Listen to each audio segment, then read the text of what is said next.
Selamat hari Selasa teman-teman. Kita bersyukur kita boleh bertemu kembali dalam PA online GKA Immanuel Malang. Hari ini saya akan mengajak saudara-saudara merenungkan bagian firman Tuhan dari Matius pasal yang ke-23, bagian yang terakhir, yaitu ayat 37 sampai 39. Keluhan terhadap Yerusalem. Demikian firman Tuhan. Yerusalem, Yerusalem, engkau yang membunuh nabi-nabi dan melempari dengan batu orang-orang yang diutus kepadamu. Berkali-kali aku rindu mengumpulkan anak-anakmu, sama seperti induk ayam mengumpulkan anak-anaknya di bawah sayapnya. Tetapi kamu tidak mau. Lihatlah, rumahmu ini akan ditinggalkan dan menjadi sunyi, dan aku berkata kepadamu, mulai sekarang kamu tidak akan melihat aku lagi, hingga kamu berkata, diberkatilah dia yang datang dalam nama Tuhan. Berbahagia kita yang membaca firman Tuhan, menyimpan dalam hati kita, dan melakukannya di dalam hidup kita. Mari kita berdoa sebelum kita merenungkan firman Tuhan.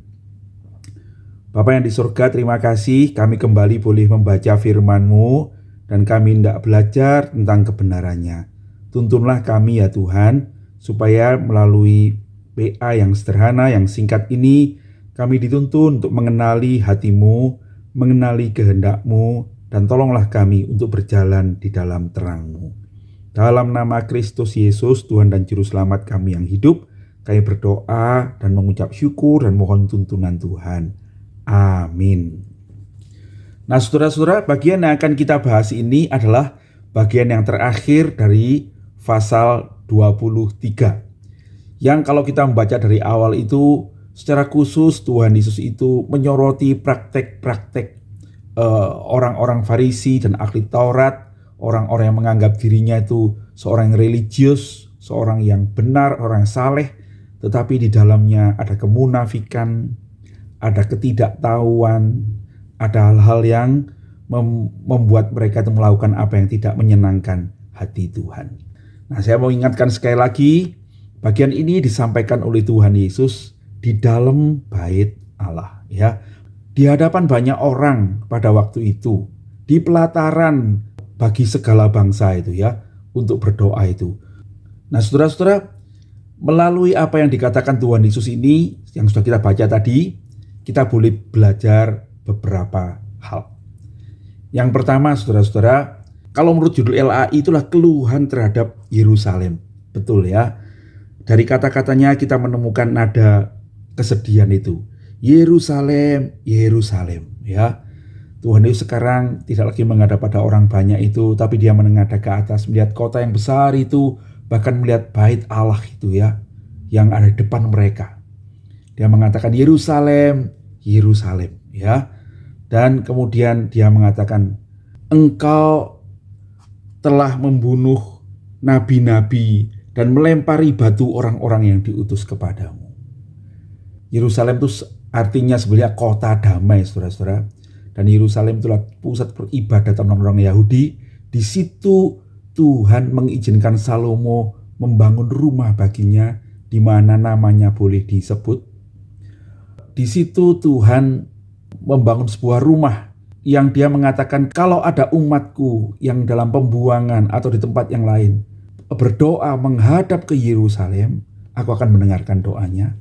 Tetapi kota itu, kota yang di dalamnya nama Tuhan disebut itu, kata Tuhan Yesus, engkau telah membunuh nabi-nabi yang diutus Tuhan. Engkau sudah melempari orang dengan batu, orang-orang yang diutus kepadamu. Dan sesungguhnya saudara-saudara, pada beberapa hari kemudian, 2-3 hari kemudian, di Yerusalem lah Yesus Kristus Sang Mesias itu akan diadili. Perhatikan lalu keluhannya itu. Berkali-kali aku rindu mengumpulkan anak-anakmu, sama seperti induk ayam mengumpulkan anak-anaknya di bawah sayapnya. Tetapi kamu tidak mau. William Barclay menulis, melalui pernyataan ini kita mengerti bahwa sebetulnya Tuhan Yesus sudah berkali-kali datang ke Yerusalem. Dalam Injil kita mengenal bahwa Tuhan itu paling tidak 3 kali datang ke Yerusalem, ya. Tapi ini juga bisa berarti adalah apa yang diungkapkan Yesus sebagai Tuhan yang berkali-kali datang kepada umatnya, ya, mengajak mereka bertobat, menarik mereka untuk kembali. Tetapi berkali-kali juga Israel, umat Tuhan itu menolak Tuhan. Perkataan kamu tidak mau itu menunjukkan sebuah penolakan. Saudara-saudara sekalian, William Barclay mencatat ini yang pertama. Perikop ini memperlihatkan kesabaran Allah. Ya, Yerusalem telah membunuh nabi-nabi dan merajam utusan-utusan Allah. Namun Tuhan tidak pernah mencampakkannya. Dia selalu datang, dan pada akhirnya dia mengutus anaknya yang tunggal, Yesus Kristus, untuk datang ke kota itu, untuk membuat mereka bertobat. Dan kali ini bahkan bukan cuma Tuhan membuat anaknya datang ke kota itu, tetapi di kota itulah kemudian Yesus Kristus itu diadili, dianiaya, dan di dalam kematiannya dia menanggung dosa umat manusia. Dia menunjukkan kesabarannya kepada orang-orang berdosa. Ia menunjukkan kasihnya yang besar kepada orang-orang berdosa. Yang kedua, saudara-saudara, pernyataan Tuhan itu mengingatkan kita betapa sesungguhnya Tuhan itu mengundang kita orang berdosa untuk datang dilindunginya. Tuhan mengatakan berkali-kali, aku itu rindu mengumpulkan anak-anakmu seperti induk ayam mengumpulkan anak-anaknya di bawah sayapnya. Saudara, ini pernyataan apa, saudara? Ini pernyataan kasih, undangan kasih Allah. Yerusalem menolak, umat Tuhan, orang Israel pada waktu itu menolak, dan bahkan kemudian menyalibkan Yesus.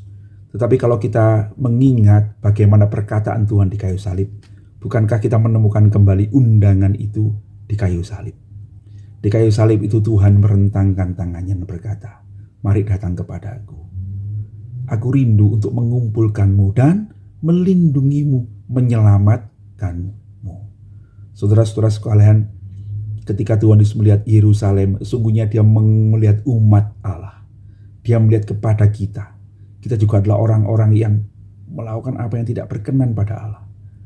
Dan melalui firman Tuhan ini kita diingatkan, Tuhan menunjukkan kasih-Nya kepada kita. Tuhan tidak pernah memaksa kita untuk menerimanya. Satu-satunya senjata Tuhan adalah Dia menunjukkan kasih-Nya. Ya, satu undangan yang bahkan dinyatakan Tuhan sampai di kayu salib. Aku mengasihimu. Datanglah kepadaku. Kita sekalian, saudara-saudara, selalu mendengar undangan itu sampai sekarang. Demikianlah dengan kota Yerusalem pada waktu itu. Berikutnya, saudara-saudara, bagian ini menunjukkan penolakan manusia. Menarik ya, pernyataan Tuhan Yesus pada kota Yerusalem itu menunjukkan bagaimana Yerusalem itu menolak Dia. Tetapi kamu tidak mau. Mungkin kita bertanya, bagaimana bisa manusia menolak Tuhan? Saudara-saudara, saya percaya Tuhan punya kedaulatan. Tetapi Tuhan bukan datang kepada kita dengan tangan besi, dengan kedaulatannya. Tapi Tuhan datang kepada kita dengan kasih-Nya. Kasih yang bukan maksa, tapi kasih yang mengetuk. Seperti yang diceritakan di dalam kitab Wahyu. Lihat, aku berdiri di muka pintu dan mengetuk. Ya, aku mengetuk pintumu. Aku mau masuk ke dalam hatimu. Tetapi di dalam pintu hati manusia itu katanya, kalau kita melihat gambar Tuhan Yesus mengetuk pintu, tidak ada gagang pintu di luar. Gagang pintu itu ada di dalam. Tuhan Yesus mengetuk dan kita mesti membuka pintunya. Dan Tuhan berkata, jikalau engkau membuka pintu, aku akan masuk dan aku akan makan bersama-sama dengan kamu dan aku akan tinggal bersama-sama dengan kamu.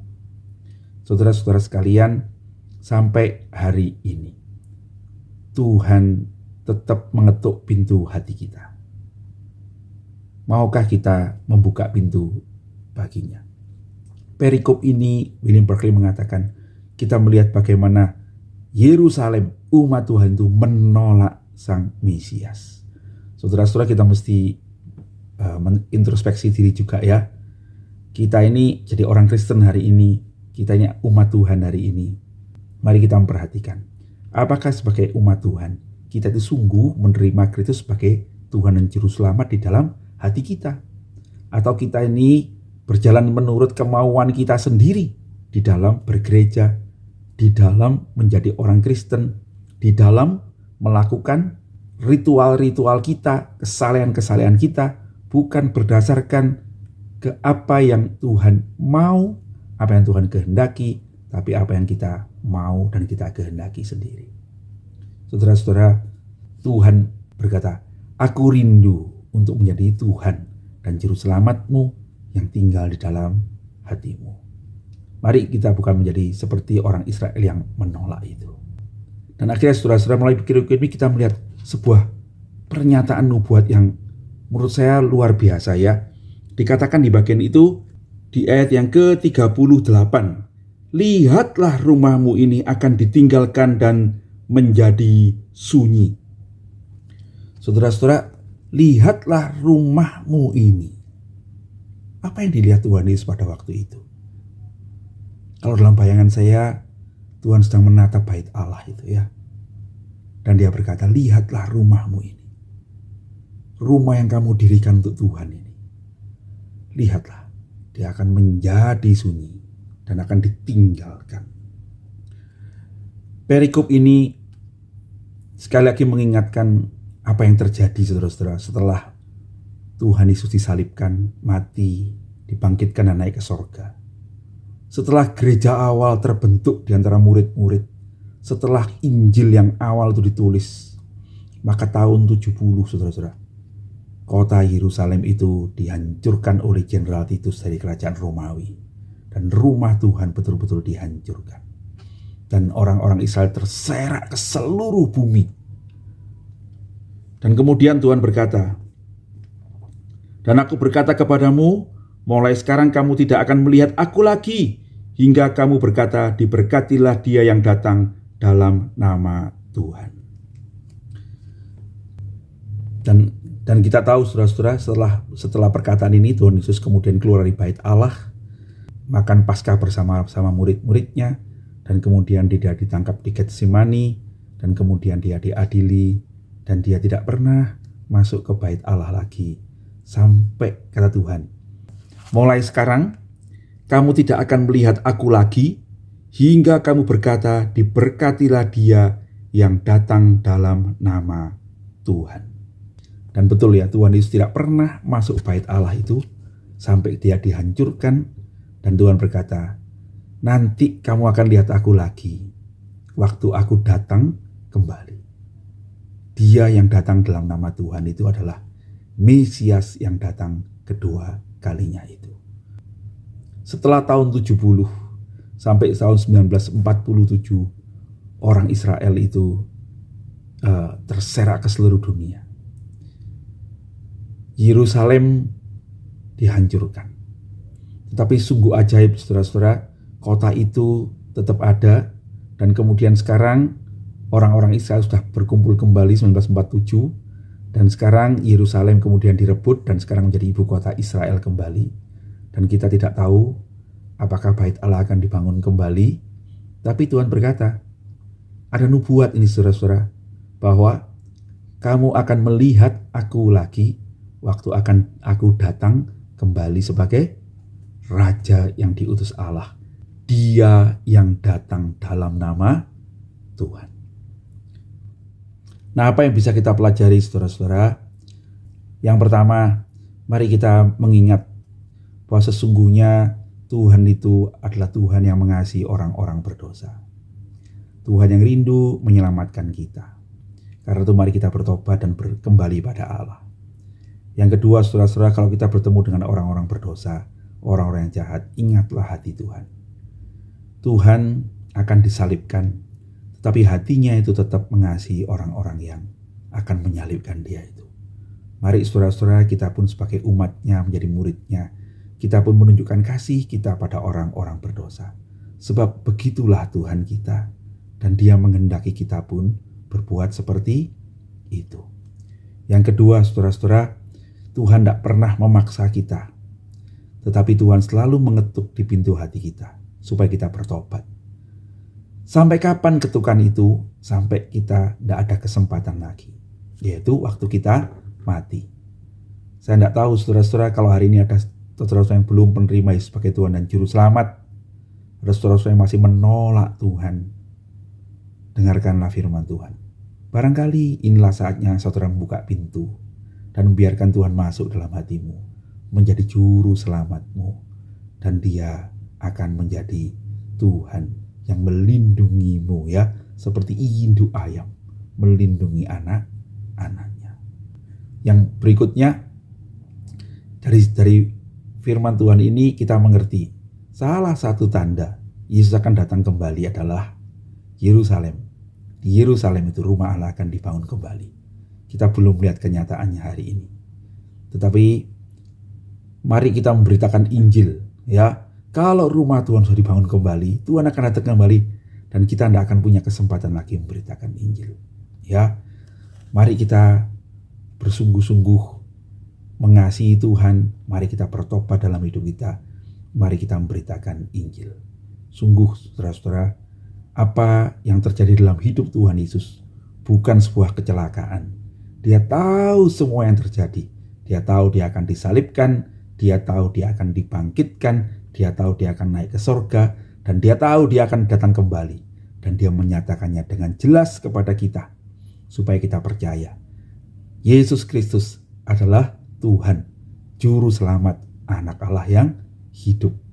Kiranya Tuhan berkati dan menuntun hidup kita, dan menguatkan iman kita untuk terus mengikut Dia. Tuhan Yesus memberkati. Mari kita berdoa. Terima kasih Tuhan, kami boleh bersama-sama membaca firman-Mu dan merenungkannya. Berkatilah kami, supaya kami jangan menjadi orang-orang yang menolak Tuhan, tetapi kami menjadi orang-orang yang menerima Tuhan. Supaya kami tidak menyia-nyiakan kesempatan yang Tuhan berikan, tetapi kami sungguh beroleh keselamatan dan pada kesempatan yang Kau berikan ini dengan menerima Engkau sebagai Tuhan dan Juru Selamat. Kami berterima kasih untuk kesempatan membaca firman-Mu. Tuntunlah kami supaya bukan cuma menjadi pendengar firman, tapi pelaku firman. Terpujilah nama Tuhan. Demi Yesus Juru Selamat kami yang hidup, kami berdoa dan mengucap syukur. Amin. Sampai bertemu nanti sore, saudara-saudara. Tuhan Yesus memberkati.